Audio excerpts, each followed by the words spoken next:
Sweden के दारुल हुकूमत Stockholm से आरिफ कसाना की जानिब से सलाम कबूल कीजिए।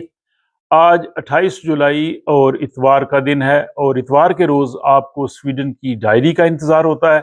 जिसमें हफ्ते भर की अहम खबरें, रिपोर्ट्स और सूरत हाल और उन पे जायज़ा आपकी खिदमत में पेश किया जाता है। तो चलते हैं जनाब हम खबरों की जानिब। सबसे पहली खबर ये कि पेरिस में होने वाले ओलंपिक्स में स्वीडन के खिलाड़ी भी शिरकत कर रहे हैं और स्वीडन की जो हैंडबॉल की टीम है वो जिस जगह पे ठहरी थी वहाँ पे जो वो बेड इस्तेमाल कर रहे थे वो इतने आरामदेह नहीं थे। तो इसके लिए फिर वो जो इकिया में गए और इकिया से उन्होंने जो है वो आरामदेह जो मैट्रेस है वो खरीदे और फिर इसके बाद जो वो वहाँ पे अपने होटल में ठहरे। तो ये जनाब पेरिस ओलंपिक्स के हवाले से स्वीडिश जो हैंडबॉल की टीम है उसकी खबर थी।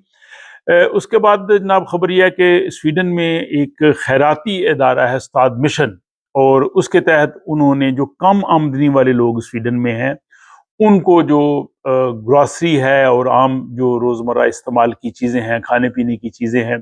वो कम कीमत पे देने के लिए एक सिलसिला शुरू किया है और इसके तहत उन्होंने मात मिशन के नाम से मुख्तलिफ शहरों में जो है वो इस तरह से स्टोर बनाए हैं जिसमें वो लोग खरीदारी कर सकते हैं। और अब वो उस सिलसिले को और बढ़ा रहे हैं और जैवले और बोरलैंगे में भी वो अपने उस्ताद मिशन के तहत जो मात मिशन के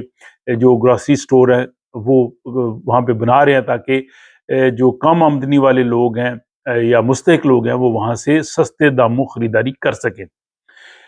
इसके बाद जनाब तीसरी खबर यह है कि स्वीडन में अगरचे बेरोजगारी जो है वो अभी भी ज़्यादा है और इंटरेस्ट रेट अभी कम होना शुरू हुआ है लेकिन बदस्तूर ज़्यादा है, लेकिन इसके बावजूद स्वीडन में उन लोगों की तादाद कम हो रही है जो हुकूमत से सोशल की सूरत में इमदाद लेते हैं। 2022 में तकरीबन 1 लाख लोग हुकूमत से लेते थे ये पैसे, उसके बाद अगले साल और कम हुई 90,000 पे आए और अब जो मई में 87,000 87,000 लोग जो हैं वो सोशल मनी पे यहाँ पे गुजारा कर रहे हैं। तो ये तादाद तदरीज कम हो रही है। अगली खबर यह है कि स्वीडन की जो सबसे बड़ी सियासी जमात है सोशल डेमोक्रेट, वो चाहती है कि जो लोग किराए पे मकान दें उनके हवाले से सख्त असूल बनाए जाएं, रूल्स बनाए जाएं, उनको चेक किया जाए क्योंकि किराए जो है वो काफ़ी ज़्यादा है और बहुत से लोग जो है वो इसको कमाई का ज़रिया बनाते हैं। तो उनका कहना यह है कि वो कमाई का ज़रिया ना हो बल्कि वो मुनासिब हद तक किराया ले सके, तो इसके लिए सख्त असूल जो है वो बनने चाहिए। उसके बाद जनाब ये है कि स्वीडन के जो बहुत से पेंशनर हैं उनको अपनी पेंशन वापस करना पड़ रही है और ये जो कुल अमाउंट बनती है 10 लाख स्वीडिश क्राउन यानी 1 मिलियन स्वीडिश क्राउन के करीब करीब उन लोगों से पैसा वापस लिया जा रहा है। उसकी वजह यह है कि जो पेंशनर स्वीडन में रजिस्टर्ड होते हैं लेकिन वो स्वीडन में रहते नहीं और वो हुकूमत से पेंशन लेते हैं जो गारंटी पेंशन होती है, तो गारंटी पेंशन वो नहीं ले सकते और उनको वापस करना पड़ रही है और ये तकरीबन 1 मिलियन स्वीडिश क्राउन के करीब रकम जो है वापस जो है वो हुकूमत को मिल जाएगी। उसके बाद यह है कि स्वीडन के जनूबी इलाके लांस्क्रोना में अफसोसनाक वाक़या पेश आया। 2 15 साल लड़कियों ने अपनी एक हम उम्र लड़की का जो कत्ल कर दिया और इससे उस इलाके में भी बहुत अफसोस और खौफ व हरास हुआ और लोगों ने जो है इस अफसोसनाक खबर पे जो है वो अपने दुख का इजहार किया है। अगली खबर यह है कि स्वीडन की जो पुलिस है उसने कहा है जी कि यहाँ पे जो गैंग्स हैं जो फायरिंग के वाक़यात में, नारकोटिक्स में, मनशियात में, ड्रग्स की इन चीज़ों में मुलव्वस हैं वो नौजवानों को, कम उम्र लड़कों को इस्तेमाल कर रहे हैं। और अभी सोदरथेलिया में जो स्टॉकहोम का अनवाही इलाका है वहाँ पे ये फायरिंग के और इस तरह के बड़े अफसोसनाक वाक़यात हुए हैं। तो पुलिस का कहना है कि वालिदैन को अपने बच्चों पे, नौजवानों पे नज़र रखनी चाहिए ताकि वो लोग इनको इस्तेमाल ना कर सके। उसके बाद जनाब खबर यह है कि स्वीडन का जो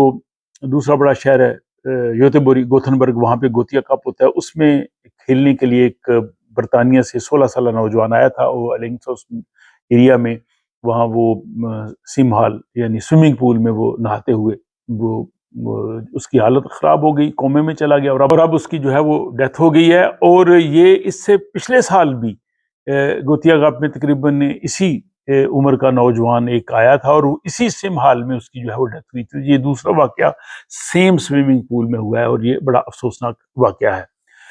اس کے بعد جناب ایک اور خبر یہ ہے کہ استر یوتلاند میں ایک شخص جو ہے وہ ایک جھیل ہے اس کے پاس کھڑا تھا، وہ وہاں پہ دیکھ رہا تھا پرندوں کو، اور تھوڑا سا وہ آگے ہوا تو وہ یکایک دلدل میں دھنس گیا، اور اس نے نکلنے کی کوشش کی لیکن اس دلدل سے وہ نہ نکل سکا، اور اسی اسنا میں اس کے پاس جو موبائل فون تھا اس کی بیٹری ختم ہو گئی۔ اس نے ادھر ادھر آواز دی لیکن اس کو کوئی شخص اس قریب نہیں تھا، کسی نے اس کی آواز نہیں سنی، اور وہ کسی کو رابطہ بھی نہیں کر سکا، اور وہ تقریباً ایک دن رات جو ہے اس دلدل میں پھنسا رہا۔ قسمت اس کی اچھی تھی کہ ایک شخص قریب سے گزرا، اس نے دیکھا کہ کوئی شخص جو ہے وہ وہاں پہ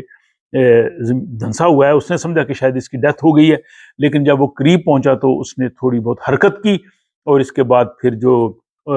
فائر بریگیڈ والے ہیں ان کو بلایا گیا، اور انہوں نے اس شخص کو اس دلدل سے نکالا اور ہسپتال منتقل کیا تاکہ اس کو طبی امداد دی جا سکے۔ اور آخری خبر یہ ہے کہ سویڈش کرونا جو ہے وہ جون کے مہینے میں ڈالر اور یورو کے مقابلے میں اس کی قدر میں کمی ہوئی ہے، اور جو عالمی مالیاتی فنڈ ہے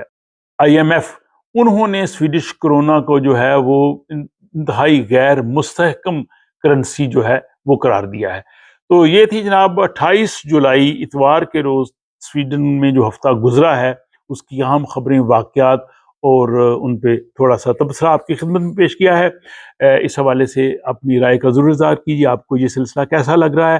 اور اگر پسند آئے تو آپ اس ویلاگ کو لائک کر سکتے ہیں، دوست احباب سے شیئر کر سکتے ہیں، اپنی رائے کا اظہار کر سکتے ہیں، اور اس کے ساتھ ہی آپ مجھے اجازت دیجیے۔